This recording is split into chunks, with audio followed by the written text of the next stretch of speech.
गोविंद गोपाल भज मन गोविंदा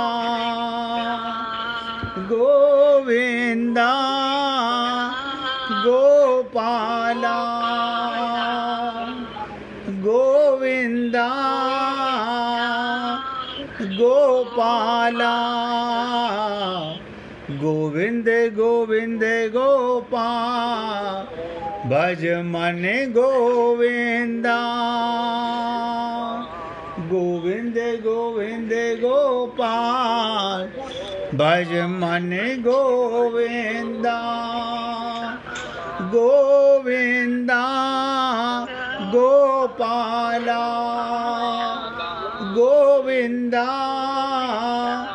गोपाला गोविंद गोविंद गोपाल भज मन गोविंदा गोविंद गोविंद गोपाल भज मन गोविंदा। सभी पुण्य आत्मा बहुत ध्यान से सुनिएगा।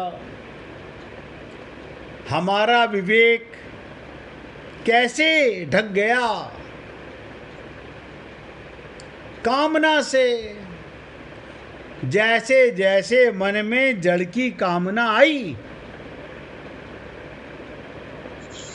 विवेक ढकता चला गया, क्योंकि मन माया का, कामना माया की, संसार माया का, हमने अपने को शरीर माना। आत्मज्ञान, आत्मा होते हुए आत्मज्ञान नहीं हुआ, सत का ज्ञान नहीं हुआ। अपने को असत शरीर को मैं बोलने लगे और संसार में परमात्मा को ढूंढने लगे। इन आँखों से, इन मन से, इन बुद्धि से आत्मज्ञान बिना नर भटके, हमने कहा था, भटक रहा है। अभी अधिक मास चल रहा है, पुरुषोत्तम मास जिसे बोलते हैं। ऐसा लगता है जैसे सारी दुनिया वृंदावन के अंदर परिक्रमा कर रही है। क्या कहो,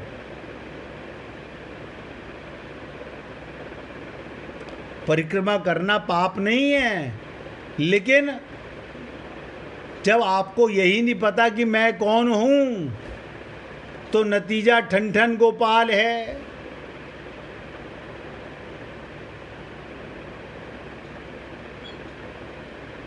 तो मैं आपसे निवेदन करना चाहता हूं कि हमारी कामना के कारण, इच्छाओं के कारण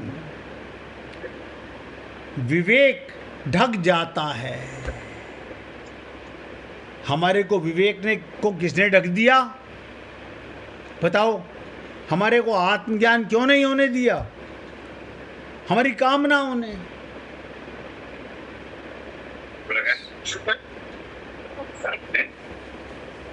ब्रिजमोहन जी, मोबाइल की आवाज बंद कर लो भाई।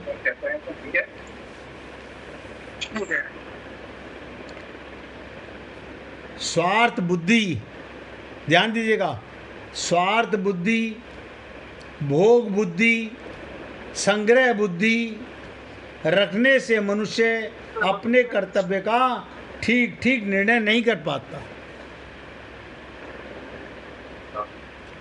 ब्रिजमोहन जी, आपकी मोबाइल की आवाज़ खुली है भैया।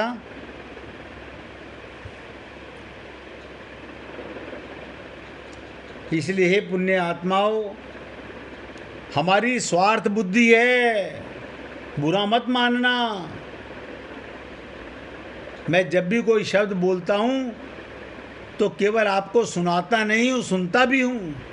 हमारी स्वार्थ बुद्धि है, शरीर की बुद्धि है, माया की बुद्धि है, माइक बुद्धि है, भोग बुद्धि है, संग्रह बुद्धि है। अब ये सब रखने से मनुष्य अपने कर्तव्य का ठीक ठीक निर्णय नहीं कर पाता। वो उलझनों में, ध्यान दीजिएगा, उलझनों में, उलझन से ही अर्थात शरीर मन बुद्धि से ही सुलझाना चाहता है, यानी अपनी उलझनों को शरीर से सुलझाना चाहता है, मन से सुलझाना चाहता है। अब बिगड़ी हुई बुद्धि, माइक बुद्धि उसे कैसे सुधारेगी? आप अच्छा सोच के देखो, मेरी बिगड़ी हुई बुद्धि, भोग बुद्धि, स्वार्थ बुद्धि और मेरी माइक बुद्धि, वो उसे कैसे सुधारेगी? अपनी बुद्धि में ही अभी जूते चप्पल लगे, ये मेरा नहीं है, सब बकवास है। अभी ममता मोह आसक्ति आई, नहीं नहीं नहीं नहीं, मैं गलत सोच रहा था, ये तो सब मेरे ही हैं। पल में तोला पल में मासा होती है बुद्धि।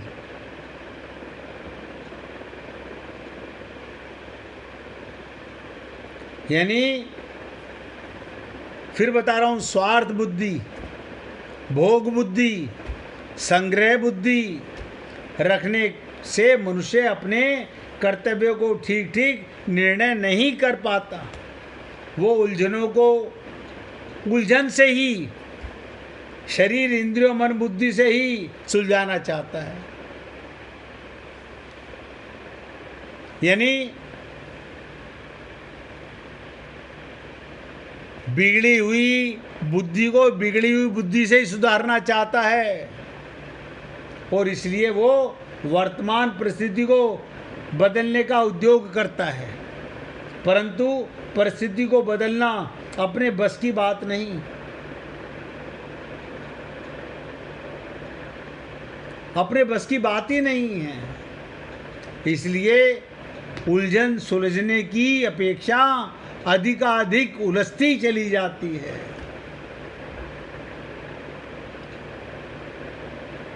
और क्या कहते हैं संत महात्मा? विवेक, ध्यान दीजिएगा, विवेक, सत असत का ज्ञान जागृत होने पर, सत असत का ज्ञान जागृत होने पर, विवेक जागृत होने पर, जब स्वार्थ बुद्धि, भोग बुद्धि, संग्रह बुद्धि नहीं रहती, तब अपना कर्तव्य स्पष्ट दिखने लग जाता है। क्या सीतारामाचार्य जी ने कहा, तुम्हारा कर्तव्य क्या है? शरीर से संसार की सेवा, और इस देह में हरि मिलत है, ये तुम्हारा कर्तव्य है। शरीर से सेवा करो और तुम स्वयं भगवान से प्रेम करो। हम लोग इसी शरीर से संसार को सेवा, इसी से भगवान को प्राप्ति में लगे में, इसी से पूजा, इसी से पाठ। आज तक हमने ना तो भगवान की शरणागति की, ना किसी गुरु की। क्यों? मन बुद्धि को देना, उनकी बातों को हृदयंगम कर लेना, आत्मसात कर लेना, दृढ़ संकल्प कर लेना बहुत कठिन है। मैं ऐसा नहीं कहता हूँ कि कोई नहीं करता है, करते हैं। करने वाले भक्त लोग एक धारणा मन में बना लेते हैं, अब सर फूटे या माथा, मैंने तेरी राह पकड़ ली।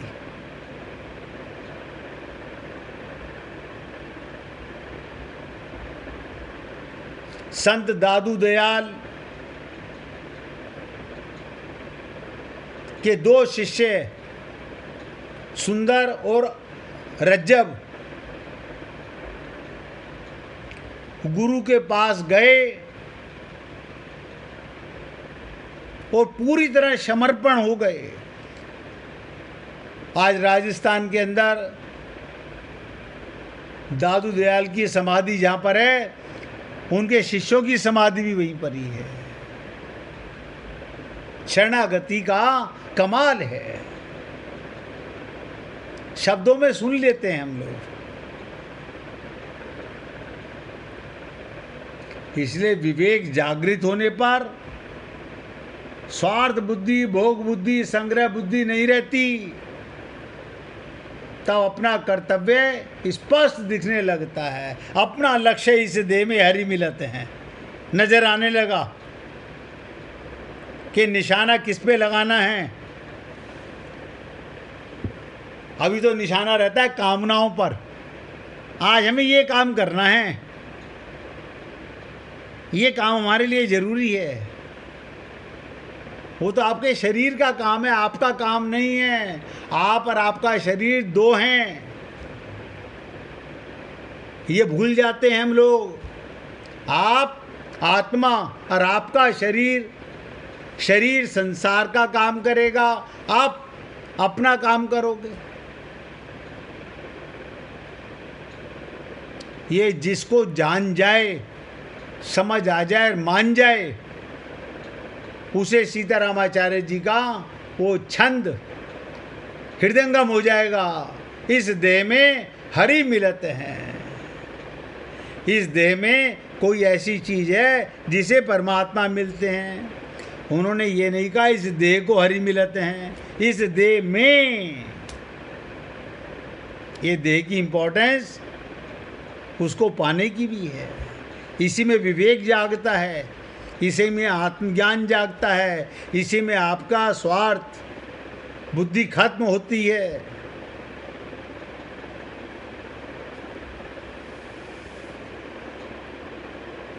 छोटी छोटी सी बातें हैं, बताने को तो बहुत कुछ एक ही बार में बताया जा सकता है, लेकिन हमारी माइक बुद्धि है, थोड़ी सी देर में हम भूल जाते हैं। हम चाहते तो हैं, बहुत कोशिश तो करते हैं, लेकिन क्या करें, माइक बुद्धि है, भूल जाते हैं।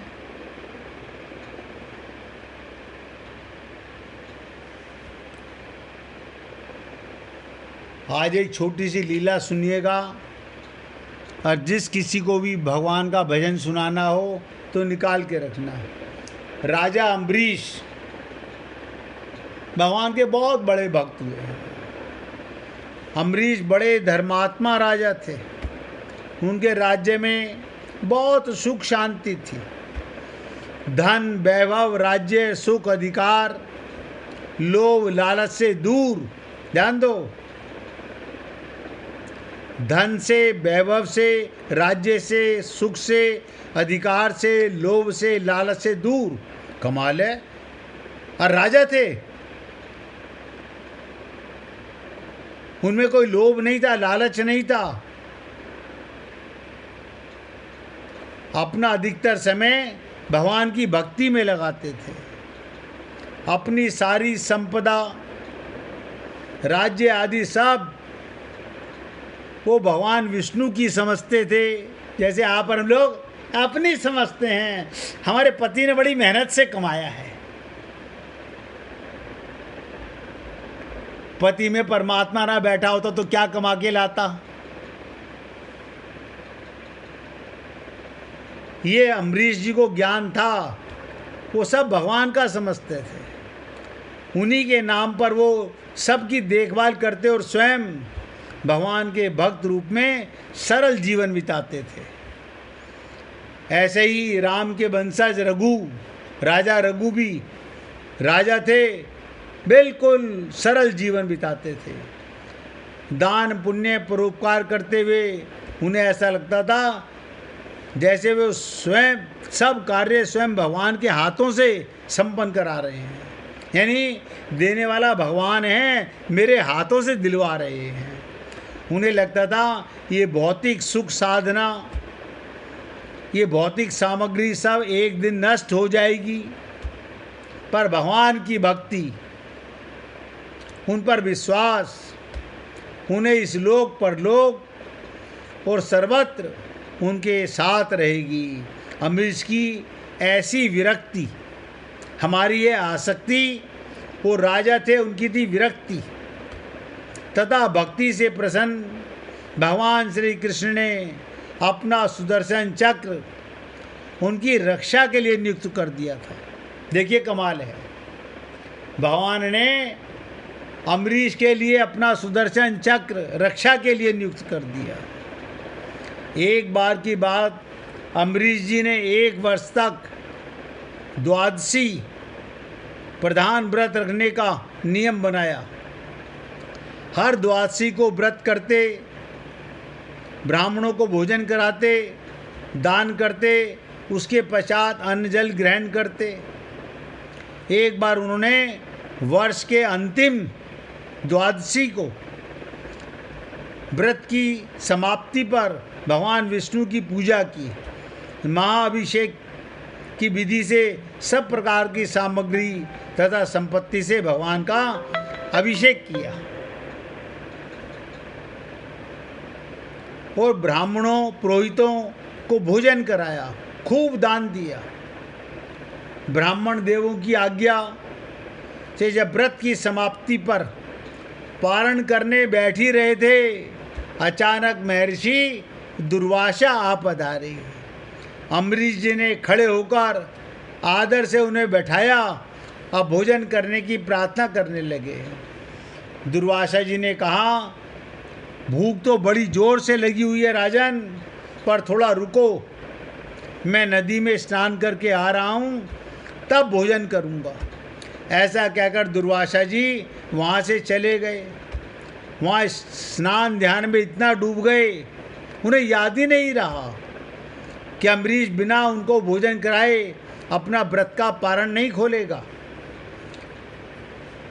बहुत देर होने लगी, द्वादशी समाप्त होने जा रही थी। द्वादशी के रहते पारण ना करने से व्रत खंडित होता और उधर दुर्वासा को खिलाए बिना पारण किया नहीं जा सकता। बड़ी विकट स्थिति थी। अम्बरीश दोनों स्थितियों से परेशान थे। अंत में ब्राह्मणों ने परामर्श दिया कि द्वादशी समाप्त होने में थोड़ा समय शेष है, पारण द्वादशी तिथि के अंदर ही होना चाहिए। दुर्वासा भी नहीं आए, इसलिए राजन ध्यान दीजिएगा, आप केवल जल पीकर पारण कर लीजिए। जल पीने से भोजन कर लेने का कोई दोष नहीं लगेगा और द्वादशी समाप्ति भी नहीं होगी,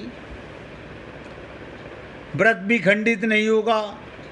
शास्त्रों का विधान के अनुसार ब्राह्मणों की आज्ञा से उन्होंने जल की कुछ बूंदें अपने मुख में डाल ली। अभी वो जल पी ही रहे थे, अचानक दुर्वासा जी आ पहुँचे। दुर्वासा जी ने देखा, मुझ ब्राह्मण को भोजन कराए बिना अम्बरीश ने जल पीकर व्रत का पारण कर लिया। बस बहुत ही क्रोधित ऋषि थे, क्रोध में भरकर श्राप दे दिया। हाथ उठाया ही था, अम्बरीश ने विनय पूर्वक कहा, ऋषिवर द्वादशी समाप्त होने जा रही थी, आप तब तक आए नहीं। वर्ष का व्रत मेरा खंडित होने जा रहा था, इसलिए ब्राह्मणों ने केवल जल ग्रहण करने पर पारण की आज्ञा दी। जल के सिवा मैंने कुछ भी ग्रहण नहीं किया। लेकिन दुर्वासा क्रोधित हो जाने पर किसी की सुनते नहीं थे। अपनी जटा से एक बाल उखाड़कर जमीन पर पटक दिया।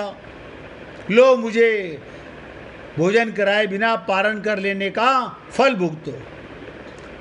इस बाल से पैदा होने वाली कृत्या अम्बरीश को खा जाएगी। बाल के जमीन पर पड़ते ही एक भयंकर आवाज के साथ कृत्या राक्षसी प्रकट होकर अम्बरीश को खाने के लिए दौड़ी। भक्त पर निरपराध कष्ट आया देख उनकी रक्षा के लिए नियुक्त सुदर्शन चक्र सक्रिय हो उठा। चमककर चक्राकर घूमते हुए कृत्या राक्षसी को मार दिया। फिर दुर्वासा की ओर बढ़ा हुई सुदर्शन चक्र। भगवान के सुदर्शन चक्र को अपनी ओर आता देख दुर्वासा ऋषि घबराकर भागे, पर चक्र उनका पीछे पीछे लगा रहा। जहाँ श्राप देकर अम्बरीश को मारने चले थे, वहाँ उनकी अपनी जान के लाले पड़ गए। चक्र से बचने के लिए वो भागने लगे।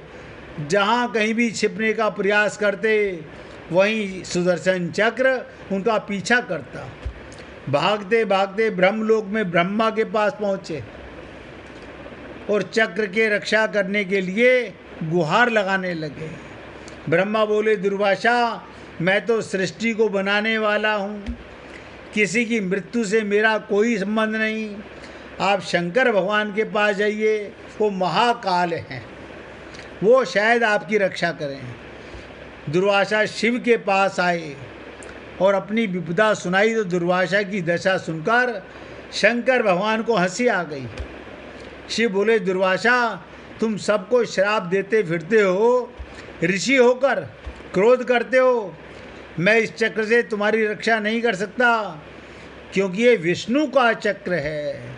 इसलिए अच्छा हो तुम विष्णु के पास जाओ, वही चाहे तो तुम्हारे को चक्र को वापस ले सकते हैं। दुर्वासा की जान पर जान पड़ी, भागे भागे भगवान विष्णु के पास पहुँचे। चक्र भी वहाँ चक्कर लगाता पहुँचा। दुर्वासा ने विष्णु से अपनी प्राण रक्षा की प्रार्थना की। विष्णु बोले, दुर्वासा तुमने तप से अब तक जितनी भी शक्ति प्राप्त की वो सब अपने क्रोध तथा शाप से देने में नष्ट करते रहे। तनिक सी बात पर नाराज होकर झट से श्राप दे देते हो। तुम तपस्वी हो, तपस्वी का गुणधर्म क्षमा करना होता है। तुम ही विचार करो, अम्बरीश का क्या अपराध था। मैं तो अपने भक्तों के हृदय में रहता हूँ। अम्बरीश के प्राण पर संकट आया तो मेरे चक्र की उनकी रक्षा की। अब ये चक्र तो मेरे हाथ से निकल चुका है, इसलिए जिसकी रक्षा के लिए ये तुम्हारे पीछे घूम रहा है, अब उसी की शरण में जाओ। केवल अम्बरीश ही इस चक्र को रोक सकते हैं। दुर्वासा भागते भागते थक गए। भगवान विष्णु ने दुर्वासा को स्वयं नहीं बचाया, बल्कि उपाय बताया। तो दुर्वासा उल्टे पांव फिर भागे आए अम्बरीश जी के पास। उल्टे पांव फिर भागे अम्बरीश जी के पास। अम्बरीश जी भी अभी भी अन्न ग्रहण नहीं किया था, प्रतीक्षा कर रहे थे। दुर्वासा को देखते ही फिर प्रणाम करने लगे कि मुनिदेव, मैं तब से आपकी प्रतीक्षा कर रहा हूँ। मुनिदेव अन्न ग्रहण कीजिए। आप कहाँ चले गए थे? दुर्वासा जी ने चक्र की ओर इशारा किया। अम्बरीश, पहले इससे मेरी जान बचाओ। ये मेरे पीछे पड़ा है, तीनों लोकों में भागता फिरा। ब्रह्मा विष्णु महेश किसी ने मेरी रक्षा नहीं की। अब तुम ही इसी चक्र से मेरे प्राण बचाओ। अम्बरीश जी हाथ जोड़कर बोले, हे मुनिवर, आप अपना क्रोध शांत करें, मुझे क्षमा करें। भगवान विष्णु का ये चक्र भी आपको क्षमा कर देगा। अम्बरीश से कहते ही चक्र अंतर ध्यान हो गया। तो सोचिएगा, भगवान कहते हैं, एम भक्त पराधीना। जो भगवान की भक्ति करता है, जिसका लक्ष्य केवल भगवत प्राप्ति का होता है, उसके पीछे पीछे भगवान भी दौड़ते हैं। आज मैं अपने शब्दों को यहाँ विराम दे रहा हूँ। इसी श्लोक पर बाकी की चर्चा कल ये श्लोक समाप्त करेंगे।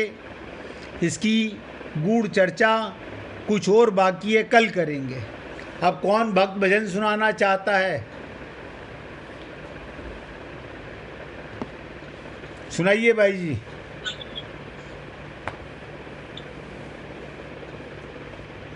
भाई जी अपना स्पीकर खोल लीजिएगा।